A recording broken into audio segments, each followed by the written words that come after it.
जय श्री हरि, जय श्री हरि, जय श्री हरि, जय श्री राम। सनातन धर्म में सभी व्रतों में एकादशी को सर्वश्रेष्ठ माना जाता है।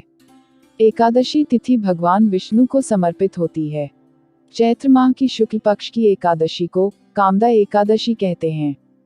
पौराणिक कथाओं के अनुसार कामदा एकादशी के व्रत को रखने से राक्षसों को भी उस योनि से मुक्ति मिलती है। साथ ही व्यक्ति को सभी संकटों और पापों से मुक्ति मिल जाती है। यही नहीं, यह एकादशी सर्व कार्य सिद्धि और सभी मनोकामनाओं को पूर्ण करती है। मान्यता है कि सुहागिन महिलाएं अगर इस एकादशी का व्रत रखें तो उन्हें अखंड सौभाग्य का वरदान मिलता है। कुंवारी कन्याओं की विवाह में आ रही बाधा दूर होती है। घर में अगर उपद्रव और क्लेश है तो वो भी इस एकादशी के व्रत के प्रभाव से दूर हो जाता है। इस व्रत को करने से घर में सुख संपन्नता और प्रसन्नता आती है। तो चलिए सुनते हैं कामदा एकादशी व्रत की कथा। उससे पहले यदि आप हमारे चैनल पर नए हैं और आपने अभी तक सब्सक्राइब नहीं किया है तो हमसे जुड़े रहने के लिए प्लीज़ हमारे चैनल को सब्सक्राइब करें और बेल आइकॉन पर क्लिक करें ताकि आपको हमारे आने वाले हर वीडियो की अपडेट मिलती रहे। कामदा एकादशी व्रत की कथा। जय श्री हरि, जय श्री राम। बोलिए लक्ष्मी नारायण भगवान की जय हो। बोलिए एकादशी माता की जय हो। श्री कृष्ण के प्रिय सखा अर्जुन ने कहा, हे कमल नयन, मैं आपको कोटि कोटि नमन करता हूँ। हे जगदीश्वर, मैं आपसे प्रार्थना करता हूँ कि आप कृपा कर चैत्र माह के शुक्ल पक्ष की एकादशी कथा का भी वर्णन सुनाइए। इस एकादशी का क्या नाम है? इस व्रत को पहले किसने किया और इसके करने से किस फल की प्राप्ति होती है?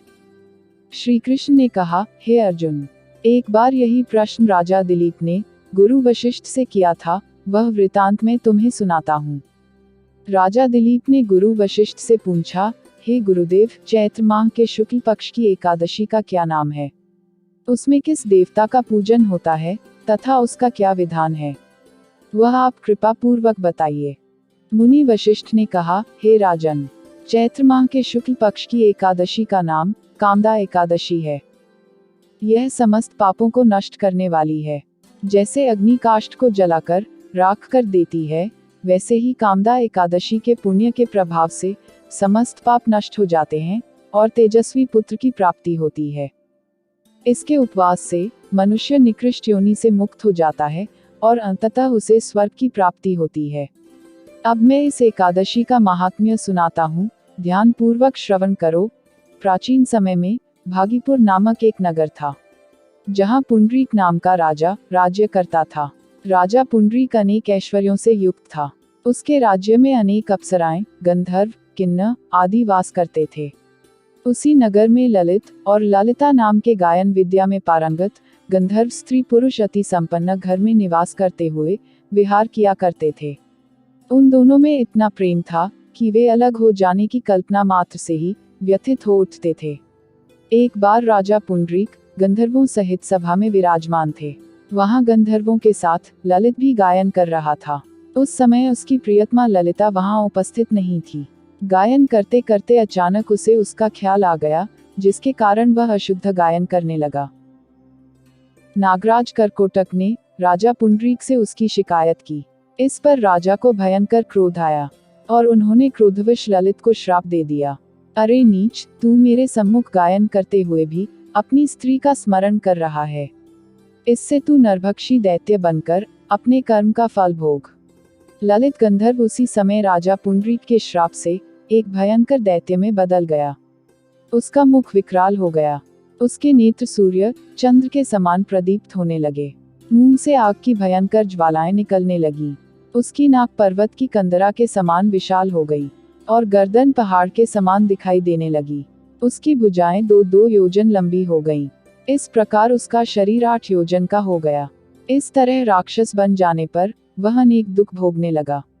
अपने प्रियतम ललित का ऐसा हाल होने पर ललिता अथाह दुख से व्यथित हो उठी।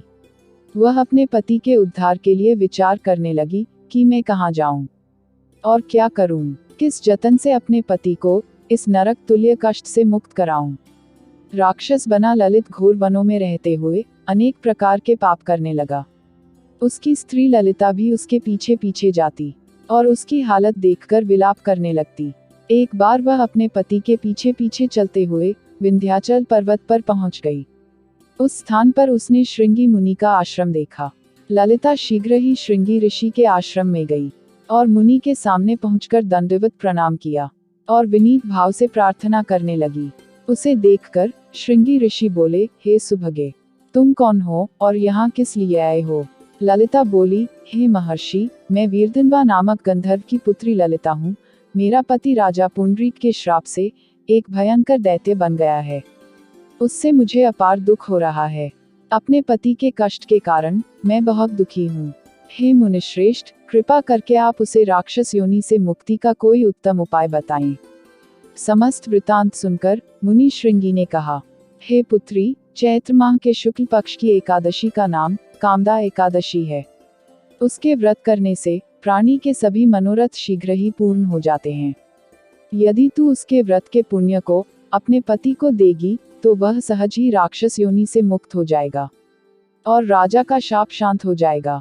ऋषि के कहे अनुसार ललिता ने श्रद्धा पूर्वक व्रत किया और द्वादशी के दिन ब्राह्मणों के समक्ष अपने व्रत का फल अपने पति को दे दिया और ईश्वर से प्रार्थना करने लगी, हे प्रभु, मैंने जो यह उपवास किया है उसका फल मेरे पतिदेव को मिले, जिससे उनकी राक्षस योनि से शीघ्र ही मुक्ति हो जाए। एकादशी का फल देते ही उसका पति राक्षस योनि से मुक्त हो गया और अपने दिव्य स्वरूप को प्राप्त हुआ। वह अनेक सुंदर वस्त्रों तथा आभूषणों से अलंकृत होकर पहले की भांति ललिता के साथ विहार करने लगा। कामदा एकादशी के प्रभाव से वह पहले की भांति सुंदर हो गया और मृत्यु के बाद दोनों पुष्पक विमान पर बैठकर स्वर्गलोक को चले गए। हे अर्जुन, इस उपवास को विधान पूर्वक करने से सभी पाप नष्ट हो जाते हैं। इस व्रत के पुण्य से मनुष्य ब्रह्महत्या आदि के पाप और राक्षस आदि योनि से मुक्त हो जाते हैं। संसार में इससे उत्तम दूसरा कोई व्रत नहीं है। इसकी कथा व महात्म्य के श्रवण व पठन से अनंत फलों की प्राप्ति होती है। कथा सार, प्राणी अपने सुखों का चिंतन करे यह बुरा नहीं है, किंतु समय असमय ऐसा चिंतन प्राणी को उसके दायित्वों से विमुख कर देता है, जिससे उसे भयंकर कष्ट भोगने पड़ते हैं। गंधर्व ललित ने भी राक्षस होकर निंदित कर्म किए और कष्ट भोगे, परंतु भगवान श्रीहरि की अनुकंपा का कोई अंत नहीं है। भगवान श्रीहरि की कृपा से उसे राक्षस योनि से मुक्ति मिली। मान्यता है कि इस व्रत को करने से साधक कभी भी राक्षस योनि में जन्म नहीं लेता। धर्म शास्त्रों में कहा जाता है, संसार में इसके बराबर और कोई दूसरा व्रत नहीं है। इसकी कथा पढ़ने या सुनने मात्र से जीव का कल्याण हो जाता है। बोलिए लक्ष्मी नारायण भगवान की जय हो। बोलिए एकादशी माता की जय हो। जय श्री हरि, जय श्री हरि, जय श्री हरि, जय श्री राम। एकादशी तिथि शुभ मुहूर्त। इस साल कामदा एकादशी 23 अप्रैल 2021 दिन शुक्रवार को है। एकादशी तिथि आरंभ 22 अप्रैल 2021 रात को 11:35 से। एकादशी तिथि समाप्त 23 अप्रैल 2021 रात को 9:47 पर। प्रातः संध्या मुहूर्त सुबह 4:45 से सुबह 5:52 तक। सायं संध्या मुहूर्त संध्या काल में 6:48 से 7:54 तक। एकादशी पारण शुभ मुहूर्त 24 अप्रैल 2021 को सुबह 5:51 से लेकर सुबह 8:26 तक रहेगा। पारण तिथि के दिन द्वादशी समाप्त होने का समय रात 7:17 पर। जय श्री हरि, जय श्री राम। एकादशी व्रत एवं पूजन विधि। दशमी तिथि को दिन छिपने से पहले ही भोजन कर लें।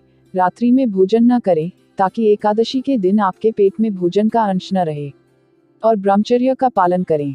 एकादशी को लकड़ी का दातुन तथा पेस्ट का उपयोग न करें। नींबू, जामुन या आम के पत्ते लेकर चबा लें और उंगली से कंठ को शुद्ध कर लें। वृक्ष से पत्ता तोड़ना भी वर्जित है, अतः स्वयं गिरे हुए पत्ते का सेवन करें। एकादशी तिथि को ब्रह्म मुहूर्त में उठकर स्नान आदि से निवृत्त होकर भगवान विष्णु का ध्यान कर व्रत का संकल्प करें। अब घर के मंदिर में एक चौकी पर लाल कपड़ा बिछाकर भगवान विष्णु की प्रतिमा स्थापित करें। अब एक कलश में गंगाजल लें और उसमें रोली मिलाएं। इसके बाद इस कलश से जल की कुछ बूंदें लेकर चारों ओर छिड़कें। फिर इसी कलश से घट स्थापना करें और पंचपल्लव कलश में रखकर भगवान श्री विष्णु की प्रतिमा स्थापित करें। धूप, दीप, चंदन, फल, फूल व तुलसी आदि से श्रीहरि की पूजा करें। अब घी के दीपक से भगवान विष्णु की आरती करें और विष्णु सहस्रनाम का पाठ करें।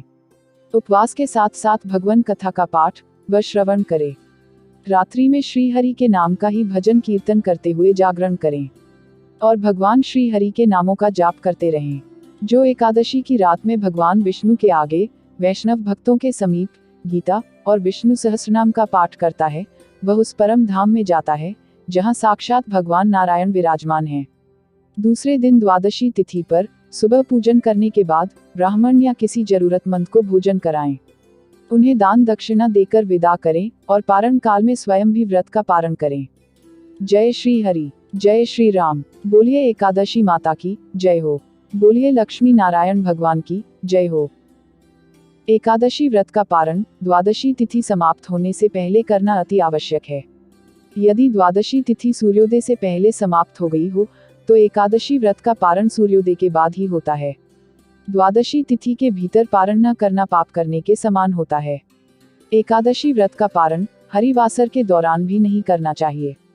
जो श्रद्धालु व्रत कर रहे हैं उन्हें व्रत खोलने से पहले हरिवासर समाप्त होने की प्रतीक्षा करनी चाहिए। हरिवासर द्वादशी तिथि की पहली 1/4 अवधि है। व्रत तोड़ने के लिए सबसे उपयुक्त समय प्रातःकाल होता है। व्रत करने वाले श्रद्धालुओं को मध्याह्न के दौरान व्रत तोड़ने से बचना चाहिए। कुछ कारणों की वजह से अगर कोई प्रातःकाल पारण करने में सक्षम नहीं है तो उसे मध्याह्न के बाद पारण करना चाहिए। एकादशी के व्रत का पारण द्वादशी तिथि यानी एकादशी के अगले दिन शुभ मुहूर्त में करें। सुबह जल्दी उठकर स्नान करने के पश्चात पूजन करें और भोजन बनाएं और भगवान श्री विष्णु को भोग लगाएं। किसी जरूरतमंद या फिर ब्राह्मण को भोजन करवाकर दान दक्षिणा देने के पश्चात सम्मानपूर्वक विदा करें। इसके पश्चात सेवा पूजा की जगह पर बैठकर भुने हुए 7 चनों के 14 टुकड़े करके अपने सिर के पीछे फेंकना चाहिए। मेरे 7 जन्मों के शारीरिक, वाचिक और मानसिक पाप नष्ट हुए, यह भावना करके 7 अंजलि चरणामृत पीना चाहिए और चने के 7 दाने खाकर व्रत खोलना चाहिए। जय श्री हरि, जय श्री राम। एकादशी के दिन ये काम किसी को नहीं करना चाहिए।